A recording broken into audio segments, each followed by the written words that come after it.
Hello and welcome to this half-an-hour session on how to ace an assessment centre. Assessment centres are something that you may be expected to do when shortlisted in graduate recruitment processes, and I hope this session today is going to be very beneficial to you. So what are we going to be covering in this session? Well, I'm going to talk about what an assessment centre involves, why assessment centres are popular with recruiters, and I'll give you some top tips for individual assessment centre activities, and then finish with some top tips for group assessment centre activities. So first of all, let me introduce to you the Grad Consult recipe for success and why this is important to consider when preparing for those assessment centres. There are 4 key ingredients for the recipe of success when it comes to getting a graduate level job. Firstly, to have made it to an assessment centre, you would have had to source a suitable graduate role. This means you knew where to look. You looked past job titles and you were able to differentiate between different job opportunities. You've then researched the role and the organisation really, really well. And then you have to stand out. And research is really the key to doing that, to demonstrating your passion for that organisation, for the industry and for the role itself. You likely would have done this already in your application and in a telephone interview or pre-recorded interview. And now you'll have to do it again, but at an assessment centre. And this is where the last stage comes in, to do your prep work. You need to set yourself up for success when it comes to these latter parts of the recruitment process. So I'm going to go through how you can do this today. Here is a recruitment funnel which simply demonstrates how organisations progress their candidates through each stage of the recruitment process. In order for an organisation to be able to make 5 offers, they will need to see up to 3 times as many candidates at an assessment centre. It's not actually uncommon for 50% or more of candidates attending assessment centres to be offered positions if they perform well. That being said, we would advise that when you're offered multiple dates to attend an assessment centre, that you choose the earliest dates possible. And although you might prefer to give yourself the maximum amount of time to prepare for an assessment centre, it's not actually the best strategy to wait, and I'll tell you why. If an organisation has 10 positions to fill and they see 8 fantastic candidates at the first assessment centre, they will make 8 job offers. This means during those latter stages of the assessment centres, there will actually be less positions available and a reduced chance of success. And sometimes later scheduled assessment centres also get cancelled if they fill all of the roles from the earlier assessment centres. So my advice to you would be to book your place on an assessment centre as soon as you receive the invite and preference those earlier slots. In order to give yourself the best chance of success at assessment centre, we also advise conducting thorough research about the organisation, what they are selling, and the challenges that they may face in the industry and within the specific role that you are applying to. Easy ways in which to conduct this research include using a SWOT analysis, which looks at the strengths, weaknesses, opportunities, and threats facing an organisation. You can also use a PEST analysis, where you identify political, economic, social and technological factors that could also be impacting the performance and success of an organisation. I'm sure that many of you may have come across these tools before at university. Brushing up on your research will help you to feel so much more confident when you're invited to an assessment centre. So remember to not just limit your research as well to browsing those first pages of an organisation's website. Peruse through the organisation's social media, their industry news, LinkedIn blogs, whatever you can find that add depth and other key literature that help you to get such a thorough understanding of the organization and the unique positioning of that business. It really will help you to feel so much more prepared when you go to the assessment center.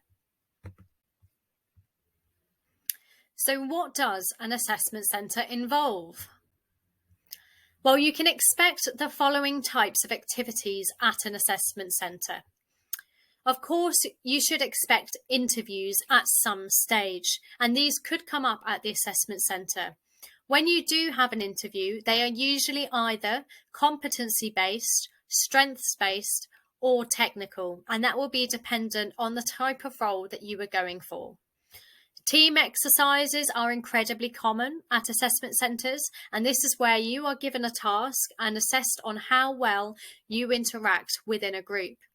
Typically, the tasks will be problem solving, role play, or hands-on. Group debates are also rather common. You could be asked to do a panel interview where at least 2 members of a hiring team are interviewing you. You will also find that situational judgment tests could come up, and this is where you're presented with work-based scenarios and you have to decide what actions you would take. This might be multiple choice, but usually you would have to justify your answers. Work sample tests as well are another common feature of assessment centres, and this is where you're asked to perform a task that is similar to what you would be doing in the real life job. So we'll go on to that in more detail later on. Networking is something that could come up at assessment centres, particularly if they're in person, because you're going to be interacting with people all day. You might also be given a tour of the work site if you are in person, and Q&As are also another possibility as well. So there's plenty of different things that could be coming up in assessment centres, and we'll be going through the activities in more detail later on. So I would just quickly run through the typical structure of an assessment centre and some things for you to be aware of. So they can either usually be a full day or a half day, and they usually tend to be a full day if they're held in person, and a half day is more likely if they're going to be online. Now, what we would recommend is that you do arrive on time for your assessment centre. Obviously, if they're in person, then you need to make sure that you get to the location in good time and that you're not late, because that doesn't really start the day off very well. So make sure that, if you're catching a bus or a train, give yourself plenty of time to get there, and don't leave it too tight to risk being late to the assessment centre. If you're online, my advice to you would be, if you're using technologies like Zoom or Teams, make sure you've downloaded it prior to the assessment centre and tested that your technology works. So do test that your camera works, that your microphone works, you're able to get in and out okay, and then ensure that you are logged on to the session online at least a few minutes before the assessment centres are due to start.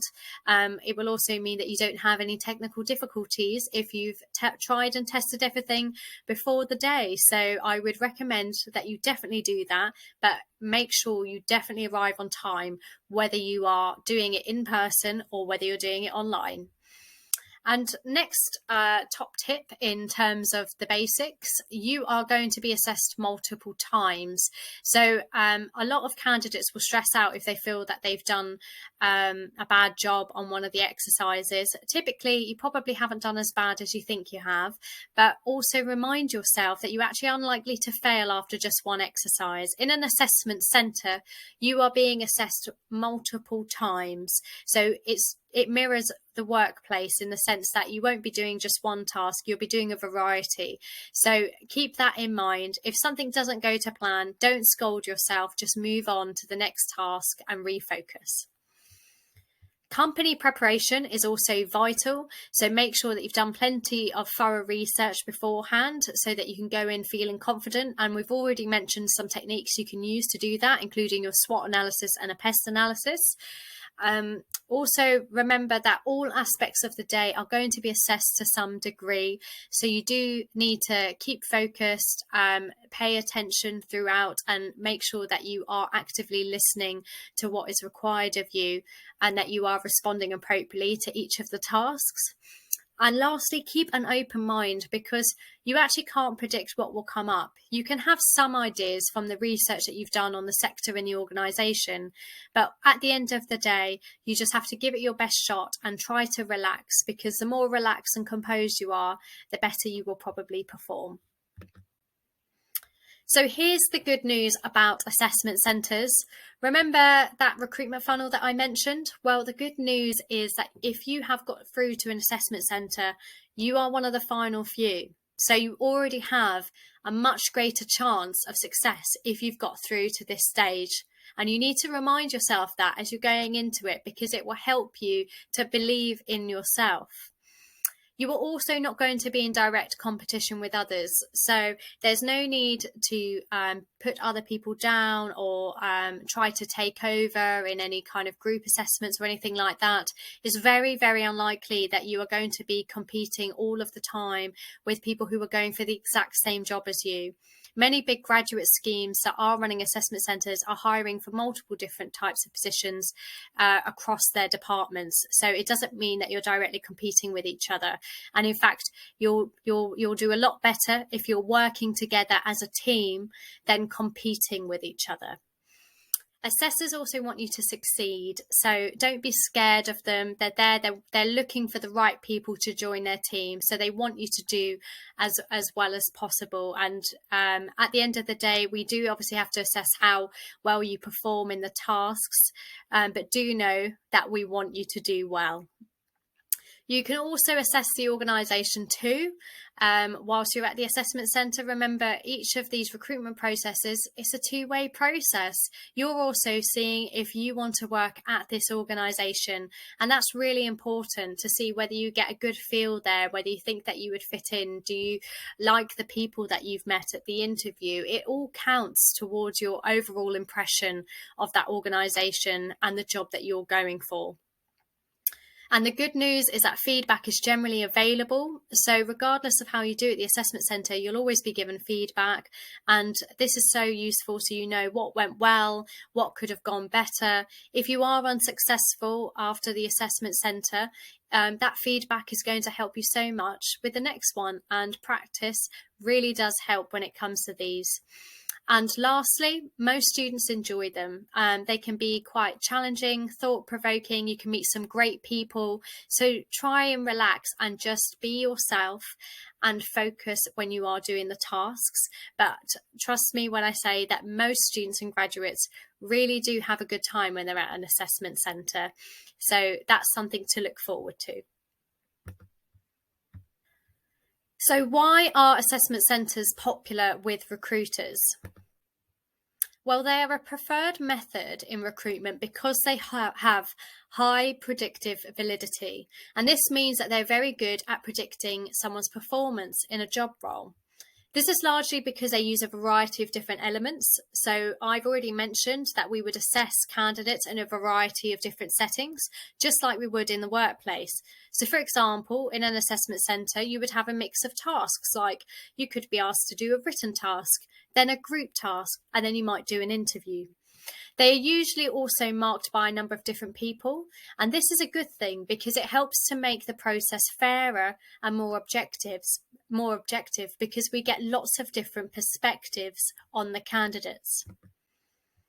So to start with, let's take a look at individual assessment centre activities and how you can prepare for these. So let's move on to what they are. So individual assessment centre tasks are usually based on the type of work that you would be expected to do in the role. They are typically either scenario-based or task-based. So assessment centres often ask candidates to complete in-tray exercises, and these are work simulation assessments. With in-tray exercises, you'll often be presented with a fictitious workplace scenario, which usually requires you to catch up on or prioritise work that has built up. They will usually have strict time limits and will create the feeling of stressful work environment. The assessors are particularly looking for how well you make decisions whilst you're under pressure. You could also be given an impromptu presentation task, and you'd have to prepare this in a short period of time to present back to the assessors. You could also be asked to engage in role play where you're given information and a brief. And particularly common for management consulting and accountancy firms, you could be asked to complete case studies to test your analysis, creativity, and problem-solving skills. In a case study, the assessor will describe a situation and you'll need to respond with advice, either in the form of a report or a verbal explanation. Your conclusion is reached by collating and analysing the provided information. You could actually anticipate the type of case study that you could receive by researching the organisation and sector beforehand. Other types of tasks could also depend on the role that you are applying to. So, for example, if you apply for a role within PR and communications, you might be asked to complete a written task, such as compiling a press release. Or if you're applying to a role as a researcher, you might have to demonstrate that you have competent data analysis skills. So bearing this in mind, our top tips to you when completing individual assessment centre activities are to firstly, read all of the instructions before starting and take note of all of the details. The thing that you don't want to do in an assessment centre is to miss important details in a brief or be caught out by additional information that at first might not seem so obvious. So please make sure that you do read all of the instructions very carefully. Next, you need to work quickly but accurately. Remember, with these tasks, you are being assessed on your key competencies that are good predictors of your performance in the job role. So they're actually looking for things like accuracy, time management, organisation skills, decision-making, analysis. These are just some examples of what the assessors could be looking for. So you need to make sure that you are demonstrating those throughout. And lastly, keep track of the time. You will be under some sort of time pressure. So you don't want to get so wrapped up in the tasks that you've forgotten how long you've got left. So make sure you are checking the time throughout. Now I'm going to present you with a common individual assessment centre activity known as an in-tray exercise, which you could be asked to do. Today's example of an in-tray activity is the urgent versus important matrix, which you can see now on your screen. The matrix is split into 4 different boxes. You have quadrant 1, which is urgent/important, quadrant 2, which is not urgent/important, quadrant 3, which is urgent/not important, and quadrant 4, which is not urgent/important. What you should be doing with this urgent versus important matrix is deciding how best to prioritise work tasks. So I'm going to tell you how you go about doing that. In quadrant 1, which is urgent/important, these are for pressing problems. These are things with projects with close deadlines, and you need to be able to manage these activities, and they do need to be done. In quadrant 2, which is not urgent/important, you need to be able to focus on these activities and build in time to enable them. So this could be things like preparation, planning, new opportunities and relationship building. In quadrant 3, which is urgent/not important, these are activities that you could avoid. So these are things that might be interruptions from colleagues, some tasks that a colleague might ask you to do, like calls, or maybe even your emails or meetings that are unnecessary. And then you have quadrant 4, which is not urgent and not important. And these are the activities that you'd want to minimise. And these are the ones that you'd like to either say no to or give a date for when you can do them rather than quickly jumping to resolve others' issues. So this is a classic case of a planning and prioritisation task. If I was to present to you this planning and prioritisation task based on this urgent/important matrix, it would probably look something like this, which you see on your screen. Quite simply, you would be expected to read a brief and then move the tasks from the to-do list into the right quadrants, sorting them by priority into a blank copy of the urgent/important matrix. It should be quite straightforward. However, one thing that I'd like to stress to you is that it is very crucial before you start your task to ensure you have read all of the instructions and made note of all of the important details. When you're nervous, it's surprisingly easy to miss important details mentioned in the brief because you're in a rush to complete the timed task. So just to trip you up, in this example, one of the tasks that requires your attention is not specifically mentioned in the to-do list, and I've underlined it here in red. I couldn't tell you how many times this has tripped up students and graduates when running assessment centre simulations. It happens quite a lot. So now we have covered expectations for individual assessment centre tasks. Let's have a look at group assessment centre activities and what you could expect to find. So a group task that often comes up is a simulated meeting task. And this is where you might be asked to play a specific role to fulfill certain objectives. So assessors are particularly interested in the way that you analyse a situation in order to be able to get to the heart of the issue. In group assessment centre tasks, you could also be asked to creatively solve problems. So this could include fun challenges such as building the tallest tower using marshmallows and spaghetti.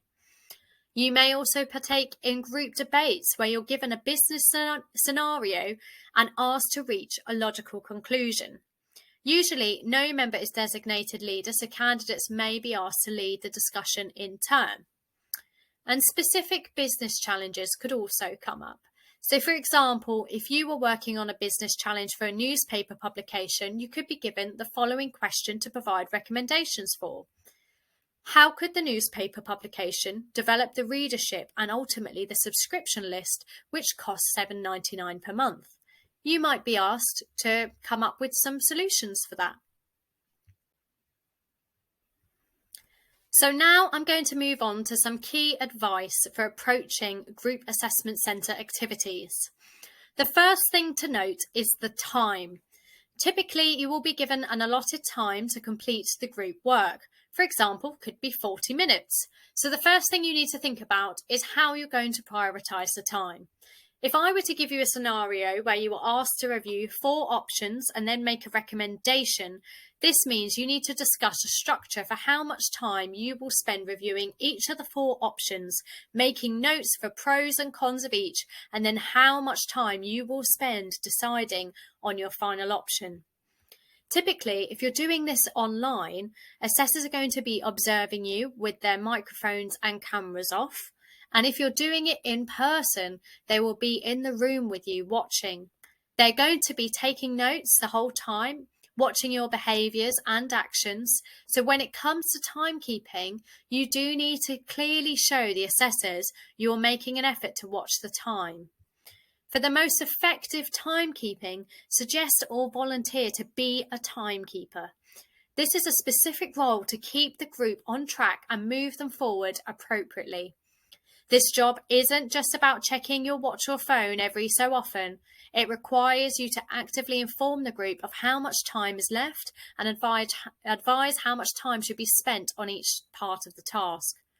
Assessors can't score you for simply checking the time on a phone or a watch. They could even mark you down for being a poor timekeeper. So it's worth reiterating that the assessors will always deliberately create a high-pressure environment. They want to see how resilient you are and how well you are responding to time stressors. So do you get flustered or lose your cool with other team members? Remember, the key is to remain composed throughout, even when you feel up against it. The next tip is to speak, but make sure you don't take over to the detriment of others in the group. A high-scoring group assessment centre task will see you actively contributing throughout. Ensure that you speak clearly, concisely, and confidently. And by actively contributing, that doesn't mean simply nodding and agreeing with the points of others all of the time. You are not expected to agree with every idea somebody contributes, just to keep things harmonious in the group. Assessors are keen to see you politely and respectfully challenge others, whilst also considering their points of view. They are also looking for you to be able to make significant and interesting contributions throughout. Another thing to be mindful of is how you speak to others within the group. If you don't like an idea and you immediately shut someone down, others in the group are less likely to come forward and tensions are going to begin to rise. It's important to stay calm and collected. You may not agree with every decision made, but win and lose as a team. Lastly, whatever you do, don't ignore the main speaker and start your own conversation with someone else in the group. This is something we've seen a lot, particularly in face-to-face assessment centres, and you'll likely lose marks for not supporting the main discussion. Next up is active listening. So another skill that assessors are looking for you to demonstrate is that you are actually listening to what is going on. And by active listening, we mean demonstrating you really are paying attention. You can do this in a number of ways. And first of all, if the assessment centre is online, you can actually make sure that you are engaging in non-verbal cues such as nodding and smiling. And if you're doing it face to face, look at the person who is speaking and give them eye contact. You need to be engaging as much as possible. Try and turn down your inner voice and make sure you're not jumping in to cut others off whilst they are in full flow and still speaking. Find the appropriate moments to respond. And to show that you've really listened to what has been said, ask questions and clarify details throughout. Check that everyone in the group has understood what has been discussed. Reflecting and summarising on what has been discussed is a really great way to demonstrate to the group and to the assessors that you've been listening and you're really engaged with the task. Another thing that can often cause a bit of a shock is the introduction of new information. In some group tasks, an assessor may throw a spanner in the works by changing the direction of the task or reducing the time limit, or maybe even doing both. In this situation, the assessor's looking for how well you respond to pressure and how you guide the team to a decision quickly and effectively. Be aware, this is quite common. Keep calm and respond as efficiently as you can. Remember, it mimics the way of the workplace. You have to be adaptable, and that's what we're looking to see here. I'm going to give you a real-life example of an assessment centre style activity used by employers when recruiting graduates to test competencies like resilience, teamwork, communication, problem solving, etc. You could either be doing this online on Zoom or Teams or in a room together. Either way, you will be observed throughout the whole activity on how you approach this task. So let me give you a hypothetical scenario. You've all recently joined the Birmingham Financial Services Limited business in various graduate roles: sales, IT, marketing, strategy and business development. The senior leadership team of the business have tasked you with a group with the following project: to review 4 options and then make a recommendation about how to meet the increasing space demands of the growing business. You have only been given access to one of the 4 options to read. So how exactly do you approach this task? I'm going to give you some final advice on how to ace a group assessment centre task, just like this. First tip is to help each other. One of the main competencies that assessors are scoring you on is your team working skills.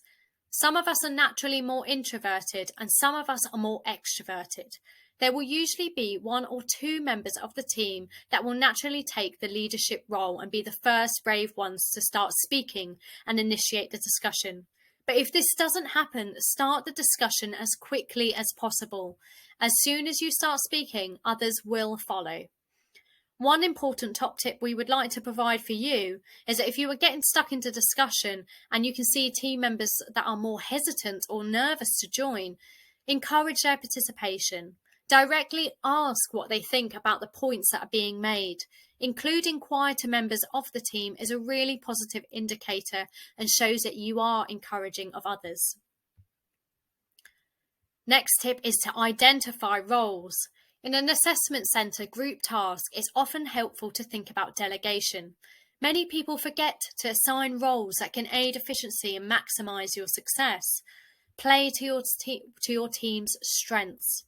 Depending on your task, ask questions when you begin and clarify what tasks and roles people feel most comfortable with.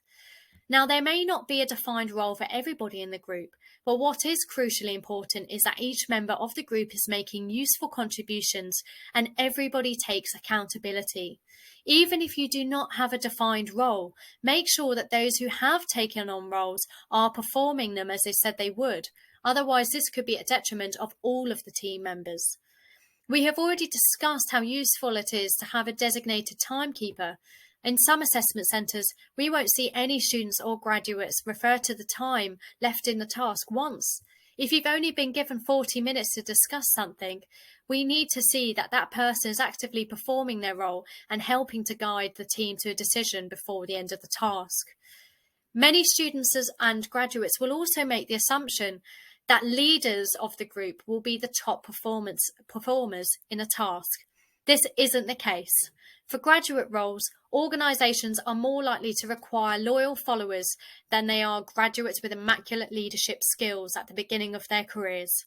Everyone in an assessment centre, whether they are a leader or not, can achieve top marks if they work well together, demonstrating all the key competencies the assessors are looking for.